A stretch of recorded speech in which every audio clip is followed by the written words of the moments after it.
اس گاؤں میں حاضر ہوا تھا، گاؤں والوں نے اتنا عمدہ زکات نکالا تھا چاول کا جو زکات نکالی تھی انہوں نے، اتنے اچھے چاول دیے تھے، کئی لوگوں نے مجھ سے کہا کہ یہ چاول گھر میں کھانے کے لیے ہم خرید لیتے ہیں۔ ہم نے کہا نہیں، ہم یہ چاول بچیوں کو کھلائیں گے۔ اور سنیے اسی زکات کا نتیجہ جو آپ نکالتے ہیں کہ ژالہ باری پورا علاقہ میں فصل تباہ ہو گئی، لگ بھگ 2-2 فٹ۔ یہاں ہمارے ساتھ کچھ لوگ موجود ہیں، گواہ ہیں، اور آپ لوگوں کو شاید احساس نہیں ہوا ہوگا، خبریں چند لوگوں نے پڑھی ہوں گی۔ وہ اس گاؤں کے علاقے میں کوئی ژالہ باری، کوئی برف باری نہیں ہوئی، پورا کپل وستو برف سے اور ژالہ باری سے ساری فصلیں تباہ ہو گئی تھی، ایک اچھائی کی وجہ سے۔ آپ یہاں سے جب ہم آتے ہیں جھنڈے دیکھتے ہیں، ایک جھنڈا دیکھتے ہیں، اس کے بعد ہم کو دوسرے کلر کا جھنڈا ملتا ہے۔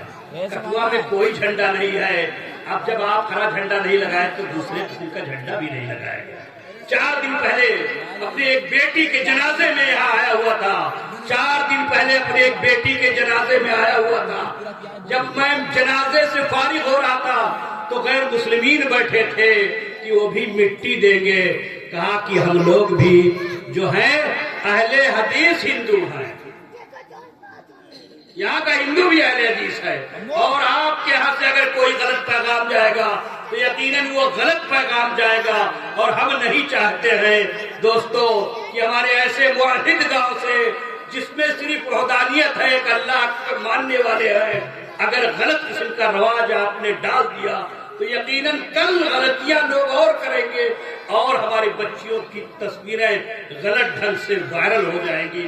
اس لیے چند منٹ کی یہ ناراضگی آپ گوارا کر لیجئے، جائے کہ کل ہماری تصاویر میڈیا میں یوٹیوب کے ذریعے مختلف لوگ، نوجوان غلط قسم کے لوگ ہمارے ان معصوم بچیوں کے تصاویر کو دیکھتے ہیں۔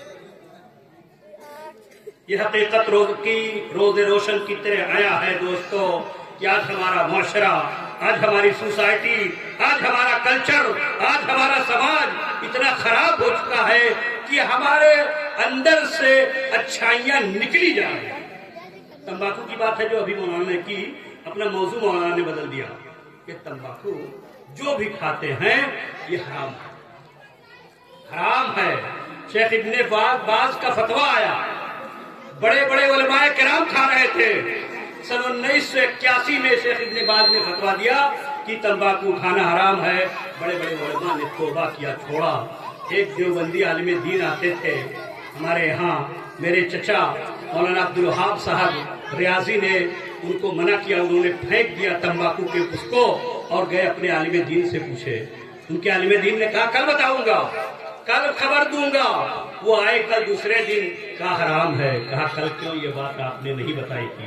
کہا کل میں کھا رہا تھا، توبہ کر کر کے آیا ہوں، اس لیے اب آپ کو بتا رہا ہوں کہ حرام۔ یہ ساری چیزیں جانتے ہیں، 10 لاکھ لوگ صرف اتر پردیش میں یہ لیور کے بیماری سے مر جاتے ہیں۔ یہ زبان بہت نازک ہوتی ہے اور لیور جو ہے بہت نازک ہوتا ہے۔ اسلام نے کوئی چیز جو منع کی ہے اس کے اپنے لیے نہیں، اللہ کا اس میں کوئی فائدہ نہیں، ہمارے اپنے میں کے لیے فائدہ ہے۔ یہ لیور جل جاتا ہے۔ اکثر آپ نے دیکھا ہوگا کہ تمباکو کھانے والے اور بیڑی پینے والوں کے پھیپھڑے ختم ہو جاتے ہیں، اور جوانی میں کدے میں کس نے کتنی پی خدا معلوم، میں کدا تو میری بستی کے کئی گھر پی گیا۔ یقیناً وآخر دعوانا ان الحمدللہ رب العالمین۔ السلام علیکم ورحمۃ اللہ۔